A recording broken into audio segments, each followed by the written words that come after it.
Hello, ladies and gentlemen. Welcome back to the Day 9 Daily, daily number 541, where we learn to be a better gamer. It's not 541. 542, where we learn to be a better gamer and we learn what incrementing by 1 means. Ha ha ha. In today's daily, we are beginning Zerg week in the Heart of the Swarm examination. Last week we did White Ra and checked out all of White Ra's replays. And in this week, we're going to be looking at Zerg using ROOTCatZ's replay, because ROOTCatZ, of course, the team owner and manager of Team Root, one of the players who is playing almost exclusively on the Heart of the Swarm server, is one of the most widely experienced Heart of the Swarm players, has been playing constantly throughout the beta, and I have requested a bunch of his games and totally snatched all of them up to be able to do this today. Today we're going to be doing Zerg vs. Terran. We'll be doing ROOTCatZ Zerg vs. Zerg tomorrow, and then on Thursday we will be looking at his Zerg versus Protoss. And of course, after the show today, we have where I will be, I'll just tell you more about metadating later. A little bit more about today's focus topic.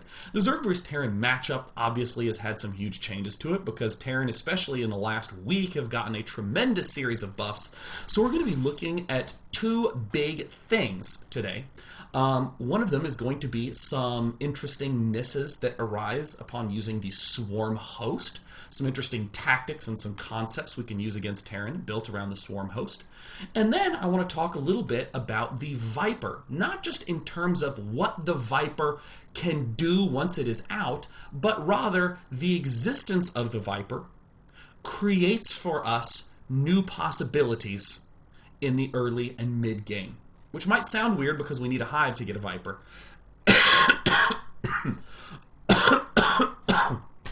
And we'll talk a little bit more about specifically what I'm referring to in those games when we get to those replays. Oh, yes. So, without any further ado, now I finally get to do announcements. See how responsible I'm being? At the start of the show, I'm actually letting you know what the show is going to be about. Oh, who would have thought? If you are a subscriber to the Day 9 Daily, you should have, or will likely be receiving, the Marvin's Mittens free game key in your email box or Twitch TV message box, so please check that if you haven't. Many people have received theirs already. Again, if you would like to subscribe to the Day 9 Daily, then you will every now and again get things like free games. So that's what just happened, and the codes went out. Every other Monday, we'll be giving a little treat into your mailbox to celebrate that Monday's the best day of the week. Also, Metadating, the show that I do on Felicia Day's Geek and Sundry Network with my friends Sean and Bill. That's happening after the show tonight, whereby we explore games that examine romance and dating and all that sort of sexual tension type stuffs, and we talk about them. So that'll be happening right after the show.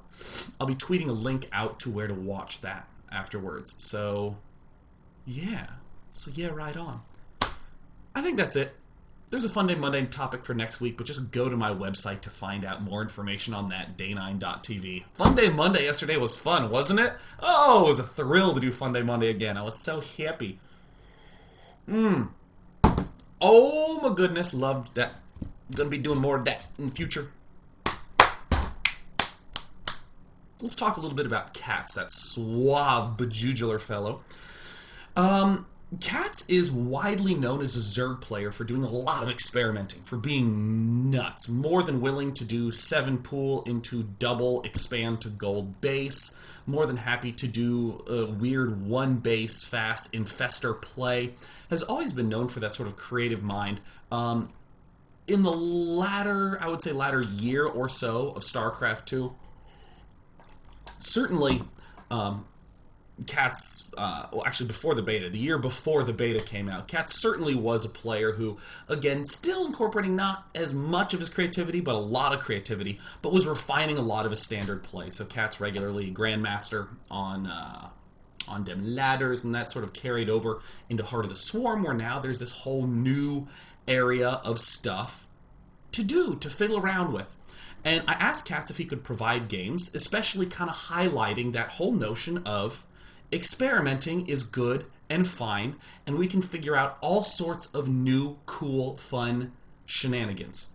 So, in fact, what I want to do right off the bat is I want to just emphasize to you and throughout all the week's dailies that it is more than okay to experiment. Feel free to experiment, do crazy stuff.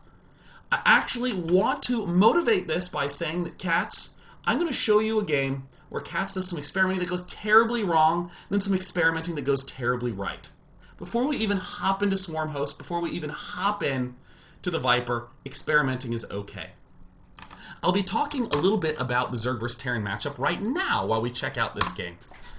First of all, huge props to ROOTCatZ, who has quit smoking and to remind himself has changed his name to Root No Cancer. My grandpa died of lung cancer from smoking, so huge props to any kind individual who embarks upon the very, very challenging task of quitting smoking and sticks to it. Yeah! Root No Cancer, ROOTCatZ. Oh yeah. All the props. Alright, I told you I was going to tell you about the matchup, and now I will. All the Zerg things are in late layer tech. The Swarm Host. You need to build an infestation pit in order to get it. Or the Viper. You need to build a hive in order to get it. So you cannot do anything new in the early game. However, we're having so many Terran players do sorts of kooky things like this, where they're doing these early expands and being like, oh my god, my Widow Mines, they'll be able to hold off everything, I have Reapers, etc., etc. That KatZ, upon identifying that, just says, you know what, let me try it out. Let me try out going for 3 hatch before pool. I'm going to note immediately, this is not that crazy. IMNST does this a lot, especially on the map. Whirlwind has done it in the GSL and the GSTL extremely successfully to kill numerous players. This is... Did I have... Oh, the overlay's not up. I see what the problem was. It's fine. That's fine. At first when I saw the overlay typed in the chat, I thought I had this up.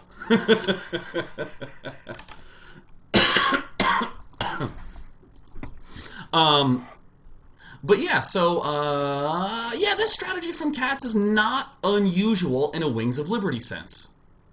Not unusual at all if you can identify that your opponent is going for this early expand.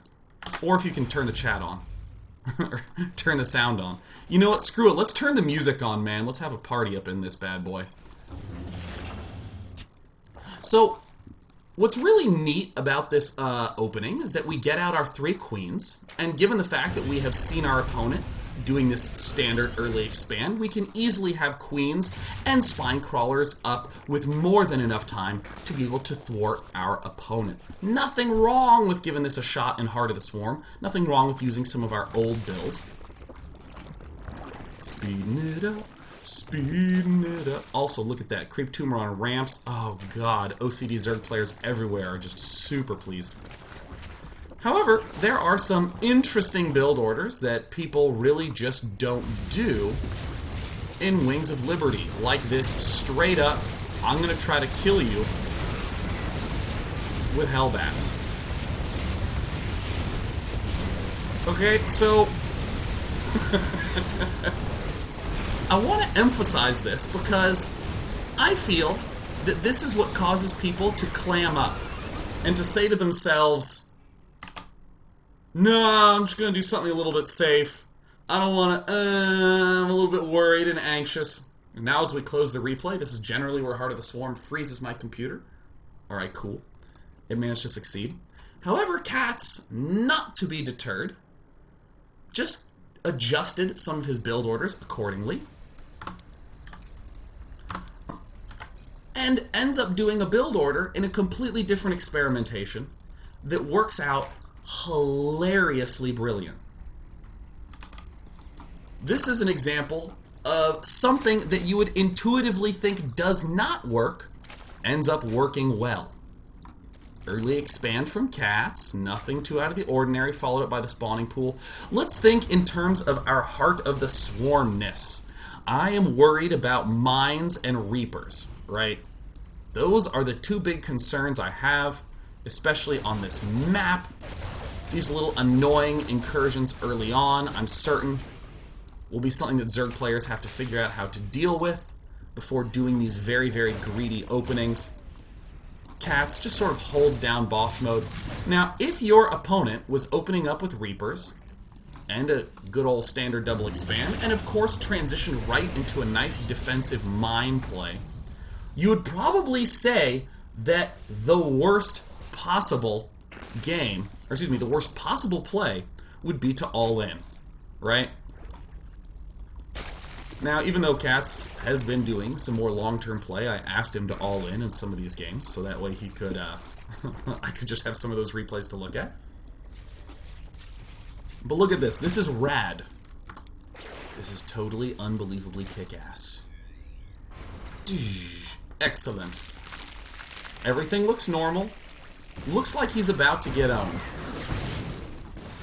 Just marches in a few Zerglings, and most notably, an Overlord actually requires 2 blasts to kill. So in fact, this Overlord will absorb 2 critical explosions.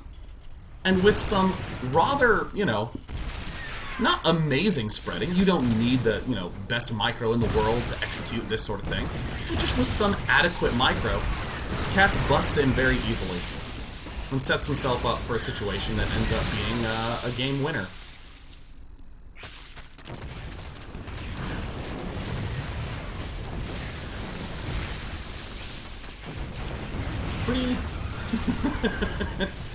Pretty rad. The Overlord bait and all that stuff. And you know what's... Even though that these 2 games I would describe as not being... There's not huge lessons to be learned in terms of the exact implement... Oh god, did it crash again? Alright, gamer. I swear, after every game, Heart of the Swarm has been crashing it hard. Thank goodness. Thank goodness. Thank goodness. Oh. It's not exactly that I want you to go, alright, don't go for an early 3-hatch, or do go for an early all-in. Rather, it is to emphasize that with experimentation in this new situation, sure, you might have some dumb losses, but you might get some wins like last game that makes me realize, wow, if you go for Overlord speed, you can easily just suicide in 4 or 5 Overlords to clear out all the mines, and then march the rest of your army in, and suddenly the Terran investment into these mines is just been thrown down the toilet. Never would have considered that. Would have just autopiloted, oh, I guess I just can't do an early attack if I'm going to be trying to go against Widow Mines. I guess I have to play defensive. So that's one thing that I want to just drop in as a little note of encouragement to all you Zerg users out there. Before we now finally step into this game, excellent. This game on the Diablo 3 tile set that is in StarCraft 2. Cool. I want to talk about the Swarm host. As we look at this game, where I'm going to right off the bat note to you, the Swarm host is going to be an eventual goal of KatZ. What are the consequences of trying to go for this? What new problems come up? How do we get to the Swarm hosts? How do we make use of the Swarm hosts? In this game, we're going to see some nice uses of it, and a couple of the issues begin to arise. Up in the top left, we have Illidan Ra. And up in the top right, again, we have ROOTCatZ. Once again, playing under the ID Root No Cancer in his effort to remind himself that he has quit smoking, and in celebration of said fact. Aw, yeah. So starting things off, we're going to once again see kind of a normally paced game. We're not actually going to get any of the sorts of things that we saw last game information-wise. We're not going to see that indeed it is a command center first. In that one game that was on Newkirk City, Mr. KatZ went for the triple hatchery, but here he's just going for a more calm, standard spawning pool. Immediately we start to say things like, oh man, he's going to have to worry about Reapers, but that's fine. KatZ is just going to have to be doing a little bit of micro if he's up against that. This, now that KatZ has seen this, has sort of a big deviation that he has in mind. His opponent is either going for a fast gas or for an early expand, although it's more likely than not an early expand. So KatZ is more than content to go for these early queens. So I'm sure what you're starting to just hear me talk about is that with Zerg, since you have no new Heart of the Swarm stuff in the early game, it doesn't really seem like there's any new openings, new responses that you can do, because you still have to worry about all the old stuff as well as worrying about the new stuff. Regardless, we're going to see Cats do a pretty typical triple gas timing. Has scouted his opponent doing this early expand, and now I'm just going to speed it up, because the remainder of this opening segment is what I would call normal Zerg vs. Terran. 4 queens, 2 at the front, going for a fast layer, getting double upgrades, getting this Zergling speed upgrade. Yeah, pretty typical, as you might imagine. And why are we opening up in this fashion as a Zerg player? Well, ordinarily, it's because we want to be going for something like Zergling Infestor. This is the first moment where we're actually going to be doing a little bit of a pause. Also, so I can drink some water. Now, if we want to be going Swarm Host, it's not as expensive on the gas as going for the Infestor is, so we can do things like go Swarm Host plus Roaches, or Swarm Host Zerglings, and then something else with the remaining gas. I see absolutely no problem opening in this fashion. Absolutely no problem getting up this sort of thing. This is a very typical type of defense. And of course, with this Infestation Pit coming up, going straight for the Infestors seems like, again, a very reasonable type of choice. It's this moment that I actually want to stop at right here, because right now we've hit 9 minutes. Almost all big Terran attacks wind up popping out at around 10 minutes. Illidan Ra, this Terran player, is doing some kind of funky stuff. You know, he's going to be doing a composition of trying to incorporate some Widow Mines, trying to do some... actually, excuse me, ignore this stuff. Trying to go for some Widow Mines, trying to get up this composition of Marine Marauder, all this stuff. But it's right around 9 minutes, or excuse me, 10 minutes, that most of the big attacks begin coming for Terran. This would be things like Marine Medevac pushes. This would be things like the Pult-style Marauder, Hellion Marine push. All those begin at this time. So what does that mean for us? Well, if we went for Swarm Hosts, we actually can physically get Swarm Hosts out by 10 minutes. In this game, what we're going to see is that small numbers of Swarm Hosts don't really do that much. Therefore, what do we know? We know that at this point in time, going for Swarm Hosts really quickly as a defensive tool is not going to work for those 10-minute pushes. Not at all. So, Katz is doing a very reasonable answer. He's saying, okay, in that case, I'm going to build up an army, and then I am going to attack before I start building the Swarm Hosts. This way, if you had an attack planned, I already have the units available to kill it off. And if you don't have an attack planned, such as here, then that's cool, because then I can begin this transition to Swarm Hosts. We see 3 Infestors start getting produced, and in a moment, we're actually just going to see the Swarm Host production start up right away. Where's the Swarm Host production? I just want to show it to you. Katz is making drones, that's all good. He expanded, that's all good. Come on. I remember this taking a shorter amount of time. Build the Swarm Host, Katz. Come on. There we go. Finally ends up building the Swarm Hosts. The timing on these Swarm Hosts is not as critical. I mean, I know I was like waiting around like, come on, build the Swarm Hosts, end up building them. The important thing is that the Swarm Hosts are not that great for defense. We're actually going to literally see that happen right now. So getting to them is a problem. Getting to them is a question. And as a result, we see why that early bust with the Ling Baneling makes some sense to us. It didn't have to win. Clearly, it was not a sort of committal thing. But we see very, very quickly the defensive issues that you're going to run into with Swarm Hosts. Already, these Swarm Hosts will not be able to deal with drops. Unfortunately, our opponent loaded everything up into a medevac at the last second. I want to show you this other push coming up so we can see the sort of inefficiency of swarm hosts. This is not a big attack. This is really not. I mean, Bomber would have like 50 more Marines at this point in time. We have swarm hosts up here, we have swarm hosts down there. Without any sort of reinforcement, the swarm hosts aren't really crushing this. However, once just a couple of infestors show their faces, that's what ends up really pushing this over. All the other units in support. So again, I'm slightly belaboring this point, but swarm hosts are not the most amazing thing for the defense of a lot of timing attacks that we want to emphasize. However, let's note another very a cool concept that we're going to see out of ROOTCatZ in this game, which is that if our opponent, or excuse me, if we're going for swarm hosts, we're immediately stretching our opponent thin for detection. He is going to need to conserve energy to do more scans, or he's just going to need to straight up get ravens.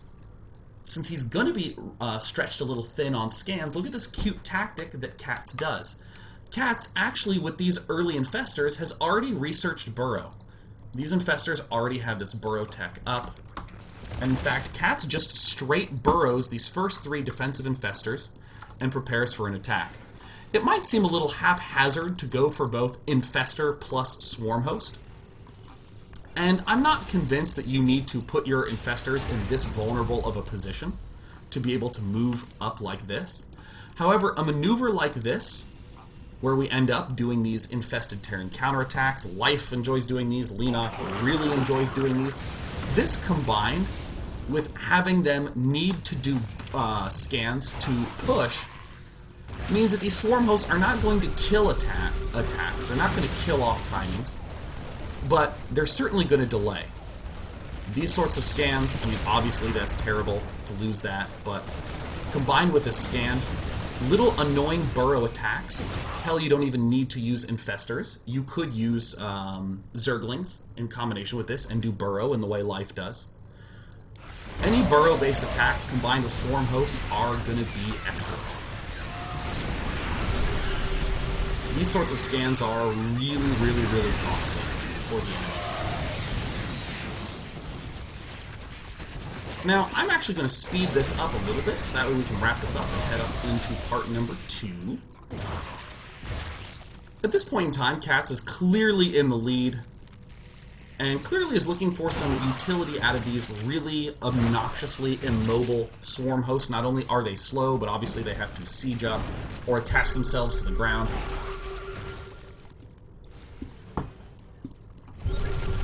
But what's a really neat use that we're going to see out of KATZ is that he combines these really effectively with Nidus networks. See how nice this is? This little defensive combination? Just a couple of infestors, not the 50 that we see out of some players, but just a handful.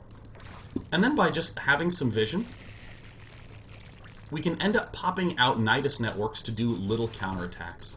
And we're going to go ahead and take a look at that in the following game. Pops right on up. And this is a nice way to mount this assault. And if for some reason we're having issues back home, we can always just pull back with our swarm hosts to do a defense. And here we see swarm hosts kind of trundling their way down, splitting up this defense as needed. Suddenly, the fact that these are immobile, we can actually burrow, throw down a volley of locusts like this, and then instantly unburrow and retreat.